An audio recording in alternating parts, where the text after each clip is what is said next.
to learn here mitosis process. तो mitosis process होती क्या है और क्यों होती है? तो हमारे बॉडी के अंदर सेल्स होते हैं। तो सेल हमारे बॉडी के अंदर एक सेल से दो सेल बन जाते हैं, ठीक है ना। अब ये प्रोसेस आपने देखा है बच्चों के ना, स्मॉल बेबी रहते हैं 1 kg 2 kg के रहते हैं, बराबर ना। तो अभी 14-15 ईयर्स आपके जैसे हो जाएंगे तो उनकी साइज कैसे बढ़ गई कि नहीं बढ़ गई? यस। तो साइज बढ़ गई मतलब सेल क्या हो गए बच्चों अपने बॉडी के अंदर मल्टीप्लाई हो गए। क्या हो गए? मल्टीप्लाई। तो ये मल्टीप्लाई होने की जो प्रोसेस है बच्चों, और दैट प्रोसेस कॉल्ड एज बच्चों माइटोसिस। अब ये माइटोसिस कैसे होता है, कौन से सेल में होता है? तो यहाँ पर आप देख सकते हो अपने बॉडी के अंदर क्रोमोसोम्स होते हैं बच्चों 46। तो क्रोमोसोम 46 होता है, तो उसमें एक ऑटोसोम्स बोलते हैं हम, और सेक्स क्रोमोसोम का एलोसोम बोलते हैं। तो यहाँ पर आप देख सकते हो बच्चों, यहाँ पर माइटोसिस होने वाला है बच्चों सोमैटिक सेल में, और स्टेम सेल में क्या होने वाला है? माइटोसिस प्रोसेस, ठीक है ना। और मियोसिस प्रोसेस जो है वो जर्म सेल के अंदर होने वाला है बच्चों, जो स्पर्म्स एंड ओवम बोला जाता है, वो साइड बोला जाता है, ठीक है। अभी हम चाहते हैं बच्चों कि माइटोसिस जो प्रोसेस है somatic cell and stem cell के अंदर जो होने वाली है बच्चों, उसको जो फर्स्ट फेज है उसको बोलते हैं प्रोफेज।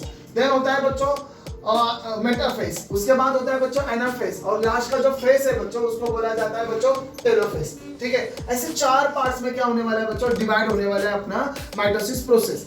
तो पहले क्या होता है? तो आपको तो बेसिक तो पता ही है बच्चों कि ना सेल के अंदर क्या क्या होता है। तो सेल मेम्ब्रेन होता है, ठीक है ना, ऊपर का कवरिंग, उसके अंदर होता है जेली लाइक स्ट्रक्चर होता है, साइटोप्लाज्म होता है, साइटोप्लाज्म माइटोकॉन्ड्रिया गोल्गी apparatus होता है, स्मूथ रफ एंडोप्लाज्मिक रेटिकुलम होता है, न्यूक्लियस होता है बच्चों उसके अंदर, वैक्यूल्स होता है, ठीक है, राइबोसोम्स होते हैं। तो ये सब कुछ होता है उसके अंदर सेल के अंदर।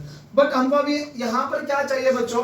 सेल के अंदर हमको अभी चाहिए सेंट्रियोल्स। क्या चाहिए? सेंट्रियोल्स। और ये है बच्चों सेल मेम्ब्रेन, ये है बच्चों न्यूक्लियस, और न्यूक्लियस का ये जो है बच्चों न्यूक्लियर मेम्ब्रेन है, ठीक है ना, और उसके अंदर क्रोमोसोम्स है। बट ये यहाँ पर अर्ली प्रोफेज में क्या होता है, जो क्रोमोसोम्स होते हैं वो कैसे होते हैं माय डियर स्टूडेंट्स? ये होते हैं थीन स्ट्रक्चर्स होते हैं बच्चों, ठीक है ना, थ्रेड लाइक बच्चों थीन स्ट्रक्चर्स होता है क्रोमोसोम्स के। और धीरे धीरे अभी क्या होने वाला है बच्चों? इसमें कंडेंसेशन होने वाला है। क्या होने वाला है? कंडेंसेशन। तो कैसे कंडेंसेशन होता है देखिए बच्चों, in the prophase condensations of the basically thread like the chromosome start and due to the बच्चों they become the short and thick। अब ये जो क्रोमोसोम्स है न्यू जैसे लास्ट प्रोफेज में आ जाएंगे तो ये कैसे बनेंगे? कंडेंसेशन हो जाएंगे और थिक बनेंगे। कैसे बनेंगे? थिक बनेंगे। और जैसे यहाँ पर एक थ्रेड लाइक स्ट्रक्चर थे, थिक बनने के बाद यहाँ पर आपको दिख रहा है बच्चों, इसका एक है ना सेंट्रोमर्स भी होता है। क्या होता है? सेंट्रोमर्स भी होता है। और जो यहाँ पर आपको दिख रहा है बच्चों न्यूक्लियर मेम्ब्रेन, और धीरे धीरे आपको क्या हो रहा है बच्चों? यहाँ पर थिक दिख रहा है और यहाँ पर थीन दिख रहा है, ठीक है ना बच्चों। क्योंकि नेक्स्ट फेज में क्या होने वाला है, ये जो न्यूक्लियर मेम्ब्रेन है वो डिसअपियर होने वाला है, ठीक है। अभी यहाँ पर हम चाहते हैं बिकम द शॉर्ट हो जाएगा बच्चों हमारे chromosomes and started the appear बच्चों। पहले इसमें हमारे जो क्रोमोसोम्स है वो थ्रेड लाइक स्ट्रक्चर थे, वो दिखते नहीं है बच्चों, बट हमको जो लेट प्रोफेज में हमको क्या जाएंगे? क्रोमोसोम दिखने लगेंगे, ठीक है। और यहाँ पर आपको दिख रहा है सेंट्रियोल्स दिख रहा है, दिस इज द सेंट्रियोल्स। ये 2 सेंट्रियोल्स मैंने यहाँ पर पहले स्टार्टिंग में एक साथ थे, अभी वो क्या हो रहे हैं? धीरे धीरे स्प्लिट होने लगेंगे। अब ये स्प्लिट थोड़े से हो चुके हैं, ठीक है ना, अपोजिट पोल तक जाएंगे। दिस इज अपोजिट पोल, यहाँ तक जाएंगे अपोजिट पोल में।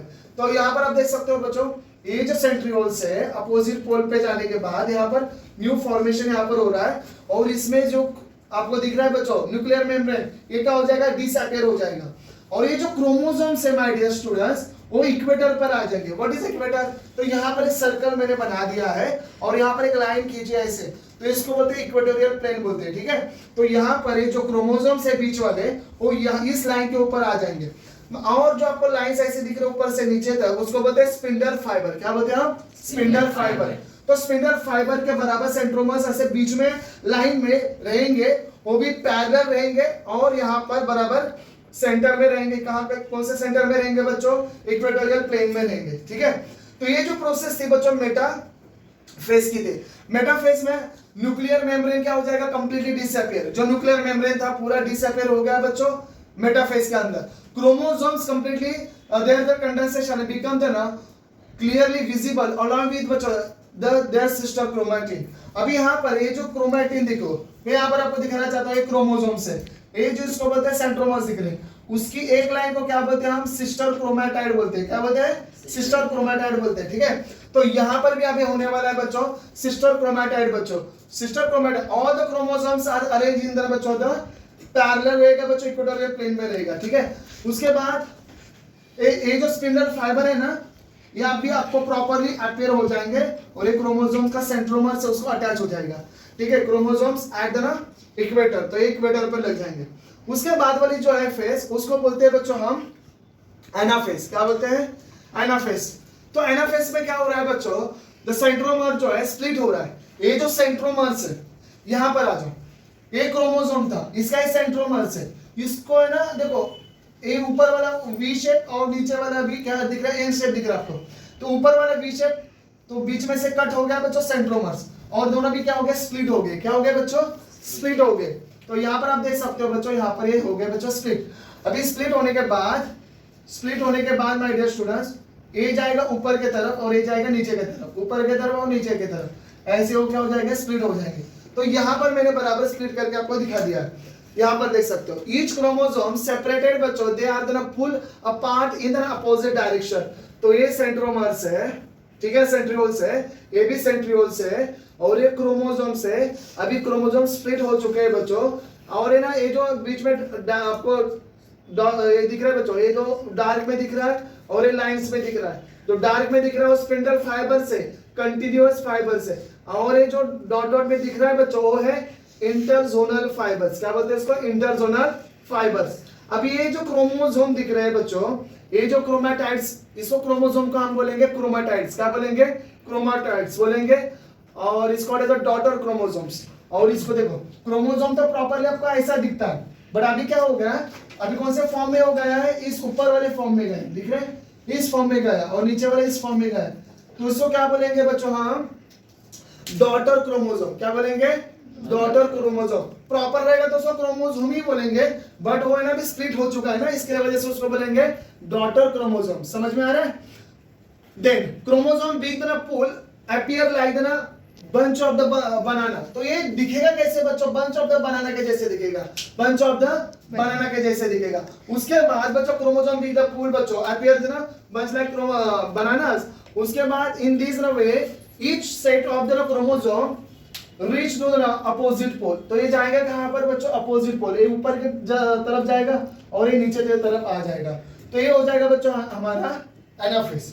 एनाफेज के बाद हम आते हैं बच्चों टेलोफेज में। किसमें आ रहे हैं बच्चों, टेलोफेज में। टेलोफेज में क्या हो रहा है बच्चों, जैसे एनाफेज में हमारे जो सिस्टर क्रोमोसोम्स थे वो ऊपर जाएंगे, एक अपोजिट पोल पे जाएंगे और एक दूसरा एक अपोजिट पोल पे आएगा। दोनों भी, एक नॉर्थ में जाएगा फॉर एग्जांपल, एक साउथ में आ जाएगा पोल में। ठीक है, तो एक ऊपर गया और एक नीचे आ गया। वैसे यहाँ पर जो क्रोमोसोम थे बच्चों, सिस्टर क्रोमोसोम, डॉटर क्रोमोसोम, उसका भी न्यूक्लियर, ये जो सेंटर वाला न्यूक्लियर है, न्यूक्लियर मेम्ब्रेन, यहाँ पर भी न्यूक्लियर, न्यूक्लियर मेम्ब्रेन। ऊपर वाले जाएंगे क्रोमोसोम। पहले क्या हुए थे बच्चों, यहाँ पर हमने देखा था बच्चों थ्रेड लाइक स्ट्रक्चर था, और उसका क्या हो जाएगा, कंडेंसेशन हो चुका था। अभी यहाँ पर क्या होने वाला है बच्चों, डीकंडेंसेशन होने वाला है। मतलब जो कंडेंस था यहाँ पर क्रोमोसोम, वो अभी थिन पतले बच्चों थ्रेड में कन्वर्ट हो जाएगा। ठीक है ना, ये कन्वर्ट हो जाएगा। और यहाँ पर हमने देखा था ए सेंट्रियोल से हमारे यहाँ पर एक सेंट्रियोल्स हो चुके हैं, यहाँ पर भी सेंट्रियोल्स आ चुके हैं। ठीक है, सेल मेम्ब्रेन भी यहाँ पर होता, न्यूक्लियर मेम्ब्रेन भी यहाँ पर हो चुका है, न्यूक्लियर मेम्ब्रेन भी हो चुका है। क्रोमोसोम्स डीकंडेंसेशन होने के बाद थीन पतले हो जाएंगे बच्चों, यहाँ पर भी थीन पतले हो जाएंगे। अभी यहाँ पर उसके बाद वाली स्टेज जो है उसको हम बोलते हैं बच्चों, ये जो है बच्चों साइटोप्लाज्मिक साइटोकाइनेसिस। मतलब इसमें ये होने वाला है, ये हमारा जो होता है बच्चों सेल अभी डिवीजन होने वाला है, एक सेल की अभी दो सेल फॉर्म होने वाले, जो लास्ट स्टेज है उसका। इसमें क्या होने वाला है, ये जो आपको व्हाइट कलर का पूरा दिख रहा है, इसको हम कंसीडर करते हैं साइटोप्लाज्म। साइटोप्लाज्म, अभी ये सेल अलग हो जाएगी, ये सेल अलग हो जाएगी, बीच में से इसमें आ जाएगा बच्चों, ऐसे लाइंस आ जाएंगे बच्चों, और ये बीच में से क्या हो जाएगा, कट हो जाएगा। ठीक है ना, ये बीच में से इधर से कट हो जाएगा, इधर से कट हो जाएगा, और ये पूरे न्यू सेल बन जाएगी, और ये भी पूरी न्यू सेल हो जाएगी।